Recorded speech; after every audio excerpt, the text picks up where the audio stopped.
ప్రియమైన దేవుని పిల్లలారా, మీరందరికీ కూడా మరొకసారి నా హృదయపూర్వకమైన వందనాలు తెలియజేస్తున్నానండి. బాగున్నారు కదా? అందరూ బాగున్నారని నేను ఎంతగానో ఆనందపడుతున్నాను. మరో తరుణాన్ని దేవుడు మనకు అనుగ్రహించి మన వాక్యం చేత బలపరిచి ఆశీర్వదించి దీవెనకరంగా నడిపించాలనుకున్న దేవుడు నమ్మదగిన వాడు కనుక ఈ ఉదయకాంతి సమయంలో దేవుని వాగ్దానాన్ని చదువుకొని బలపరచబడి ఆయన కొరకు మనము సహనముతో కనిపెట్టుకొని దేవుని యొక్క ఆశీర్వాదమును పొందుకున్నటకు సిద్ధముగా మన ముందుకు గాక. ప్రియులారా, ఈ సమయంలో చిన్న ప్రార్థన చేసుకుని వాక్య సందేశంలోనికి మనము చదువుకుందాం. పరిశుద్ధుడా, ప్రేమగల తండ్రి, నా యేసయ్యా, నీ ఘనమైన పాదాలకి వందనాలు, స్తుతులు, స్తోత్రాలు చెల్లిస్తున్నాను. అయ్యా, ఈరోజు ఉదయకాంతి సమయంలో మరొకసారి నీ మందిరములోనైనా నిలుచుండి నీ అమూల్యమైన సిలువ చాటున మరుగుపరిచి నీ దాసుని నన్ను తండ్రి నీ బూరగా వాడుకోమని ప్రార్థన చేయగలుగుతున్నాను. నాయనా, ఈ ఉదయకాంతి సమయంలో ఎంతమంది నీ ప్రియులు పిల్లలు నా తండ్రి ఈ వీడియో ద్వారా వీక్షించాలని ఆశపడుతూ వాక్యం వినాలని కోరుతున్న వాళ్ళ చెవులను గ్రహింపగలిగిన మనసును ఆత్మను వివేచన వరకు దయచేయండి. మరి చెవులారు వినినైనా మనస్ఫూర్తిగా ఆలకించి ఆత్మపూర్ణై నీకు నమ్మకంగా జీవించి నీ రాజ్యమును హత్తుకొని జీవించగలిగిన సౌఖ్యం అందించమని ప్రార్థన చేయగలుగుతున్నాను. ఎంతైనా నమ్మదగిన దేవుడవు తండ్రి, ఉదయకాంతి సమయంలో గొప్ప భాగ్యం ఇచ్చినందుకు స్తోత్రములు. యూట్యూబర్స్ నైనా చూస్తుంటుండగా ప్రతి వారిని మీరు దర్శించండి నైనా, ప్రతి వారి బంధకాలు ఊడగొట్టండి, ప్రతి వారి యొక్క సమస్యలు తీర్చండి, కనికరించండి, బలపరచండి తండ్రి. అందరిని బట్టి నైనా ఘనత, స్తుతి, మహిమ, స్తోత్రాలు చెల్లిస్తున్నాను. నన్ను నేను తగ్గించుకుంటూ మీ నామాన్ని ఉదయకాంతంలో హెచ్చిస్తూ ఆరాధిస్తూ యేసు నామంలో ప్రార్థించి పొందుకొని ఉన్నాను తండ్రి, ఆమేన్. మంచిది ప్రియులారా, ఈ సమయంలో జకరియా రాసిన గ్రంథం 9వ అధ్యాయము 12వ వాక్యంలో వచనాన్ని మనము చదువుకుందాం. బంధకములలో పడియుండి నిరీక్షణ గలవారులారా, మీ కోటను మరలా ప్రవేశించుడి, రెండంతులు గల మేలు మీకు చేసేదను, నేడు నేను మీకు ఆజ్ఞాపించుచున్నాను, తెలియజేస్తున్నాను అన్న రీతిగా ఈ ఉదయకాంతి సమయంలో ప్రియులారా, ఎంతోమంది బంధకాలలో పడి ఉన్నారని చెప్తుంది వాక్యం. జకరియా దినములలో, జకరియా గ్రంథంలో ప్రవక్త రాయబడినటువంటి మాట ఏంటంటే, ఎంతోమంది నిరీక్షణ కలిగి ఉన్నారంట. నిరీక్షణ అంటే దేవుడు నాకు మేలు చేయకుండా మానడు, దేవుడు నన్ను ఆశీర్వదించకుండా వదలడు, దేవుడు ఏదో ఒక రీతిలో నాకు సహాయం చేస్తాడు, దేవుడు నాకు ఎంతగానో తోడుపడి నీడపడి అన్ని విధములుగా సౌఖ్యం అందిస్తాడు అనేటువంటి మాటే నిరీక్షణ.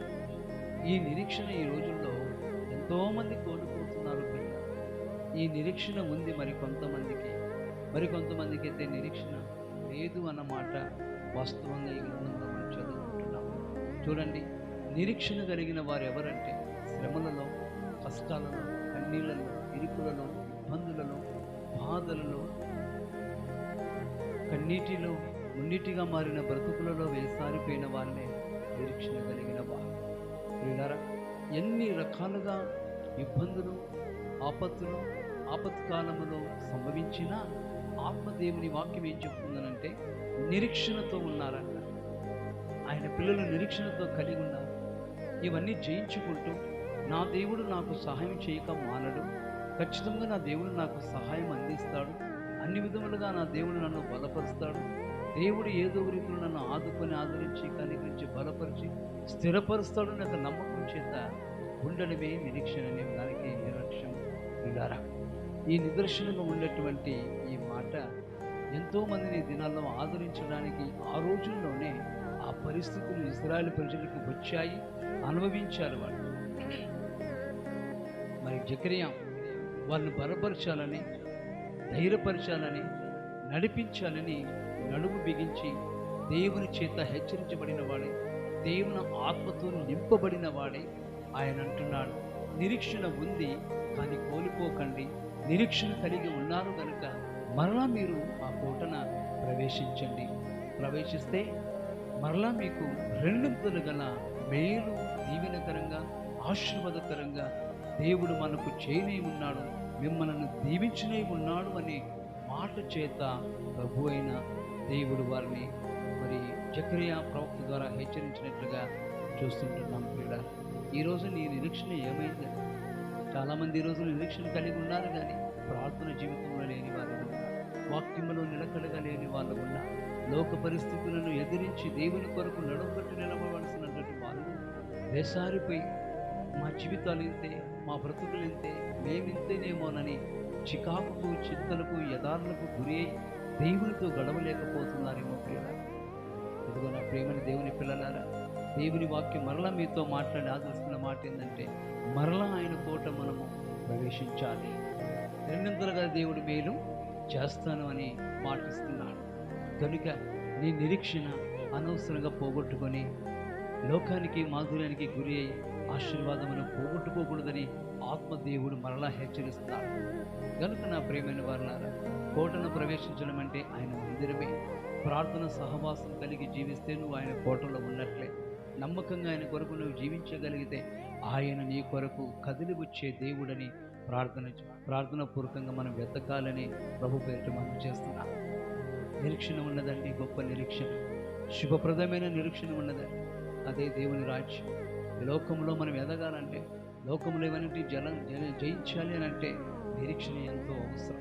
నిరీక్షణ కలిగి ఉండి కూడా దేవునితో గడపలేక, దేవునితో సావాసం చేయలేక, దేవుని సన్నిధికి రాలేక నీ చింత, నీ యథారు, నీ వ్యసనము, నీ బాధలను తలంచుకుంటూ ఉంటే సాధించేది జీవితంలో మరి ఏది కూడా ఉండదండి. నువ్వు సాధించాలంటే, దేవునికి మాధురకరంగా జీవించాలంటే, దేవునకు ఎంతగానో మరి ఆశీర్వాదకరంగా జీవించాలంటే నిరీక్షణ ఎంతో గొప్పదండి. ఈ నిరీక్షణ మనల్ని సిగ్గుపరచదని చెప్తుంది దేవుని వాక్యం. ప్రియులారా, నిరీక్షణ కోల్పోకండి, విశ్వాసం కోల్పోకండి, విశ్వాసంలో నిలకడగా ఉండండి, ధైర్యముగా ఉండండి, సాతాను శక్తులను ఎదిరించండి, దేవుని కొరకు జీవించండి. ఈరోజు వాగ్దానం చెప్తున్నటువంటి మాట ఏంటంటే, బంధకములలో చాలామంది పడి ఉన్నారు. ఏ బంధకాలైనా కావచ్చు ప్రియులారా, ఆ బంధకాల నుంచి తప్పించువాడు ప్రభు అయిన యేసుక్రీస్తు. అందుకే అంటున్నాడు ఆయన, నీ బంధకాలు ఎన్నున్నా కూడా మరలా మనసు మార్చుకొని, హృదయం మార్చుకొని, ధైర్యంగా, ఆసక్తిగా నీ కోటను మరలా ప్రవేశించు. ఈ కోటను నువ్వు మరలా ప్రవేశిస్తే ఇదిగో దేవుడు రెండింతల గల మేలు ఇస్తానంటున్నాడు. ఒక వింత ఏమో క్షమాపణ, ప్రేమ, అనురాగాలతో నింపేటువంటి కరుణ దేవుడు దయచేయి ఉన్నాడు. మరి రెండవది ఏంటంటే, నీ ఆసక్తిని బట్టి, నువ్వు మలుపు చేసిన దాన్ని బట్టి, నువ్వు మరలా దేవుని కోటలో ప్రవేశించే దాన్ని బట్టి, రెండవదిగా ఆశీర్వాదములు దీవెనలు కుమ్మరించి తన పిల్లలకి నిరీక్షణ ఇచ్చిన దేవుడు అనిరీక్షణ కాకుండా మోక్ష మార్గానికి నడిపించేటువంటి గమ్యాన్ని ఆయన ఇవ్వనై ఉన్నాడని ఉదయకాంతి సమయంలో దేవుడి మాటతో హెచ్చరిస్తున్న ప్రియులారా, ఆ నిరీక్షణ మనం కాపాడుకోవాలి.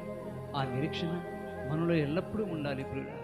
లోకంలో నిరీక్షణ లేని వాళ్ళు ఎందరో ఉన్నారండి, కానీ నిరీక్షణ కలిగిన వాళ్ళు, నిరీక్షణ లేని వారు ఒకటి కాదు ప్రియులారా. దేవుని మీద నిరీక్షణ కలిగి ఆశించుకున్న వాళ్ళకి ఈ మాట, దేవుని కొరకు బ్రతకాలనుకున్న వాళ్ళకి ఈ సందేశం, దేవుని చిత్త ప్రకారం జీవించాలి అనుకున్న వాళ్ళకి ఈ సత్యమైన మార్గం. పిలువబడిన వాళ్ళు అనేకులైతే ఏర్పరచుకున్న వాళ్ళు కొందరే అంటున్నారు. ఆ కొందరిలో నీవు ఉన్నావా? ఆ కొందరిలో నీ కుటుంబం ఉందా? ఉండాలి ప్రియులారా, ఉండాలనే దేవుడు కోరుతూ జకరియా గ్రంథములో, జకరియా ద్వారా ఆ దినములలో ఇజ్రాయేలు ప్రజలను హెచ్చరించినట్లుగా ఈ వాక్యమును మనం చదువుతున్నాం. అది వాళ్ళకేనని మనము భావించకూడదు. ఇది వాక్యం మనకు కూడా వర్తిస్తుందని నమ్మి విశ్వాసంతో నిరీక్షించి మరణాను కోటలో ప్రవేశించి మరలా నీ జీవితాన్ని సరిపరుచుకొని, కట్టుకొని, పశ్చాత్తాపడి దేవుని దగ్గర పాపములు, లోపములు ఒప్పుకొని విడిచిపెట్టి ఆ నిరీక్షణ కొరకు నువ్వు జీవించగలిగితే మరి ధన్యత కలిగిన నిరీక్షణ దేవుడు నీకిచ్చి ఆశీర్వదించి ఆత్మకార్యం చేయాలని ఆయన ఎంతగానో ఇష్టపడుతున్నాడు ప్రియులారా. ఎక్కడ కూడా రాయబడలేదండి మరలా మీరు ప్రవేశించమని. దేవుడు కరుణామయుడు, కృపామయుడు గనక దయతో, కృపతో జ్ఞాపకం చేసుకున్నాడండి ఈ నిరీక్షణలో దేవుడు. కనుక నా ప్రియమైన వాళ్ళ, ఎవరు నశించిపోవటం ఇష్టం? లోకంలో ఎవరు ఆయనకి నశించిపోవటం ఇష్టం? అందరూ ఆయన పిల్లలే, అందరూ ఆయన కన్న పిల్లలే, అందరూ కూడా ఆయన మహిమలో ఉండగలిగిన వారే. మనకు మనంగా ఏమీ చేసుకోలేము. ఆయన కృప మనకు నిరీక్షణ మనకు కావాలని కోరు ఈ రెండు మాటలు ఉదయకాంతి సమయంలో దేవుని పిల్లలైన మీకు అందించడానికి దేవుడిచ్చిన అవకాశానికి వందనాలు స్తోత్రాలు చెల్లిస్తూ ఎంతగానో ప్రభువుని స్తుతిస్తున్నాను కనపరుస్తున్నాను. నా ప్రియమైన వాళ్ళారా, సంతోషంగా ఉండండి, ఆనందంగా ఉండండి. దేవుని నిరీక్షణ కోల్పోకుండా నిరీక్షణ కాపాడుకొని నిలబెట్టుకుని ఆయన కొరకు నమ్మకంగా జీవించి యేసయ్య రాకడ పర్యంతరం నిజమైనటువంటి జీవితాన్ని ఆయనకి ఇచ్చి దీవించబడాలని ప్రభు పేరిట మనవి చేస్తూ ఈ రెండు మాటలను దేవుడు దీవించునుగా కానీ కోరుతున్నాను. Thank you. మంచిదండి. ఇదే సమయానికి ప్రభు చిత్తమైతే మనమందరం కలుసుకొని మరిన్ని వాక్య ధ్యానంతో బలపరచబడిన వాళ్ళమై ఆయన రాకడకు సిద్ధపడదాము. దేవుడు మిమ్మల్ని ఆశీర్వదించునుగాక. మంచిది. God bless you. Thank you.